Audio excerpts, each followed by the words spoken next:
Ó Pedro, não te digo 7 vezes, mas 70 vezes 7 perdoarás. Ó Pedro, não te... Olá, meu irmão, olá, minha irmã, paz e bem. Juntos vamos meditar o Evangelho deste 24º domingo do tempo comum.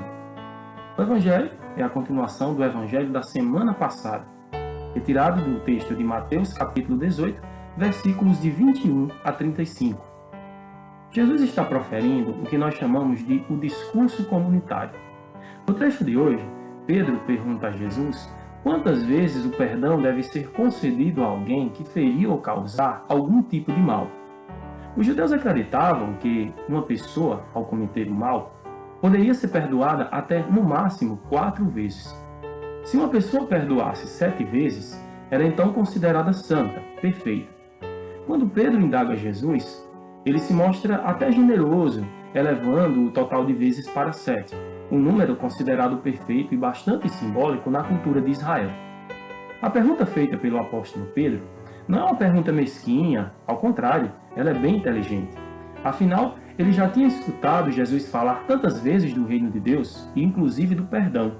Ele estava convencido do coração compassivo e misericordioso do seu mestre, e sabia da capacidade que Jesus tinha de compreender e se desculpar e desculpar qualquer pessoa. Qualquer que tenha sido o motivo que levou Pedro a fazer essa pergunta, ou elevar para 7 o total de perdões concedido a quem nos fere, uma coisa é certa. Como os judeus, Pedro queria que Jesus confirmasse que no exercício da caridade cristã há um limite, principalmente quando se trata de perdoar alguém. Muitas vezes nós queremos minimizar aquilo que Jesus pediu. Jesus nos disse que devemos perdoar até 70 vezes 7. Mas não estamos dispostos a isso, pelo contrário. Para nós, é mais confortável e mais justo não perdoar. Em alguns momentos nós achamos que perdoar demais é uma coisa prejudicial. Não queremos ficar por baixo, nos humilhar. Perdoar, assim pensamos, pode acabar até instigando o ofensor.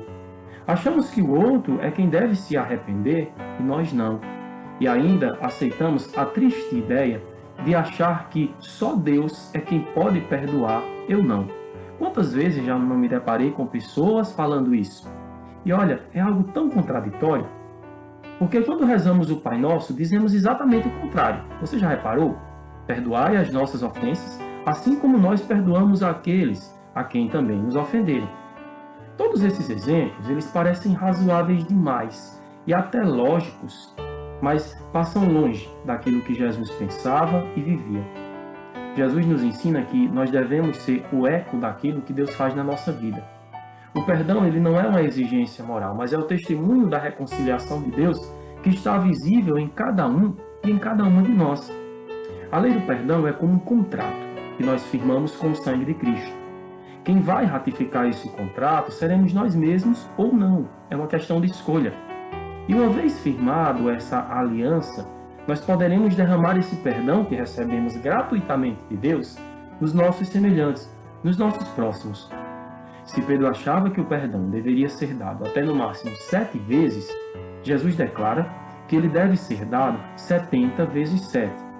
Esse número, 70 vezes 7, ele não indica quantidade, mas ele é um número que indica na Bíblia totalidade. Na Sagrada Escritura, o número 7 ele tem um valor simbólico. No caso do Evangelho de hoje, Jesus está nos dizendo, através dos 70 vezes 7, que o perdão ele deve ir até onde está a dor e o desejo de vingança. Na verdade, o perdão ele deve ultrapassar o desejo de vingança e revanche que às vezes nós sentimos contra aqueles que nos fizeram mal. Esse é o perdão do coração de que nos fala o Evangelho de hoje. Jesus ele não só responde à dúvida de Pedro, como ele conta para os discípulos mais uma de suas parábolas, a fim de que eles pudessem entender melhor o que ele estava querendo ensinar. E Jesus quer mostrar que existe uma enorme distância entre o coração de Deus e o coração do homem. Na história do servo cruel, é a parábola que Jesus nos apresenta no trecho do Evangelho de hoje, tudo é apresentado de maneira desproporcional. Podemos até reparar. O empregado devia uma quantia impagável para o seu patrão. Uma dívida de cerca de 10.000 talentos, que era mais ou menos 100 milhões de denários.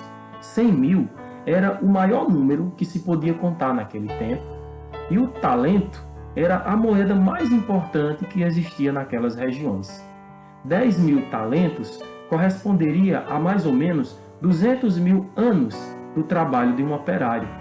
E naquele tempo as pessoas elas costumavam pagar as suas dívidas com o trabalho, eram escravizadas, não só ela e muitas vezes as suas próprias famílias, caso elas não tivessem dinheiro para quitar a dívida que elas contraíam, geralmente com pessoas poderosas. No caso do servo da parábola, ele e nem ninguém poderia pagar uma despesa dessa. Esses números, eles servem para mostrar a infinita misericórdia de Deus por nós. Para Deus, não há pecado algum que Ele não possa perdoar. E não há pecado algum maior do que o amor de Deus. E Deus ele quer que nós, os seus filhos, que sejamos capazes de perdoar sempre. Por outro lado, contrastando com o amor de Deus, existe a mesquinhez do homem, que não é capaz de perdoar as menores ofensas. Na parábola contada por Jesus, o homem perdoado pelo patrão, ele age de forma cruel, com um amigo que também a ele devia uma pequena quantia. O companheiro é agredido e preso, e o servo cruel sai feliz, sem apresentar nenhuma transformação no seu coração. Quando o patrão fica sabendo da atitude daquele servo cruel, manda prendê-lo até que ele pagasse toda a sua dívida. Muitas pessoas não conseguem perceber e continuam insistindo em não perdoar, em guardar a ira, em guardar o ódio e o rancor no coração.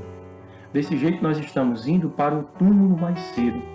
Um autor desconhecido, ele dizia: o ódio é uma coisa morta. Então, qual de nós deseja ser uma tumba? Se somos incapazes de perdoar, nós não podemos receber o perdão de Deus, porque o perdão que nós recebemos é um perdão que damos. Se não perdoarmos como Deus nos perdoa, nós estaremos facilmente deixando que a amargura, que o ódio, que o rancor e que a raiva, eles morem em nós, de tal forma que nós seremos envenenados por sentimentos que só vão destruir a nossa vida, a nossa comunidade e também a nossa família. Perdoar não é uma atitude para gente fraca. A vingança, essa sim, é que é o prazer do ofendido e o ódio é o refúgio do fraco. Quando nós expelimos ódio contra alguém, nós queremos no fundo que essa pessoa sofra e até nós ficamos felizes quando nós sabemos que ela está sofrendo. O difícil não é vingar-se, mas é perdoar, é romper um ciclo de violência pelo amor sincero e reconciliador. A nossa falta de compaixão, ela só revela que o nosso interior, ele possui muita violência. Ele possui um instinto de perversidade que, por sua vez, revela um eu hostil. Seria muito ingênuo e perigoso da nossa parte se nós negássemos isso. Perdoar é renunciar aos desejos de vingança e evitar fazer justiça em benefício próprio. Quem perdoa e é perdoado hoje sempre terá a possibilidade de voltar a pecar amanhã, porque a nossa fidelidade a Deus ela pode não ser definitiva. Mas sempre que nos convertermos e voltarmos arrependidos, nós iremos encontrar um Pai misericordioso que nos acolherá. Um homem certa vez escreveu: você quer ser feliz por um instante? Vingue-se. Mas se você quiser ser feliz para sempre, perdoe. Será que nós somos felizes para sempre? Ou será que tem ainda alguém que ainda nós não perdoamos? Essa atitude do não perdoar talvez esteja comprometendo as nossas alegrias e felicidade. Que Deus ilumine e abençoe o seu domingo. Em nome do Pai, do Filho e do Espírito Santo. Amém.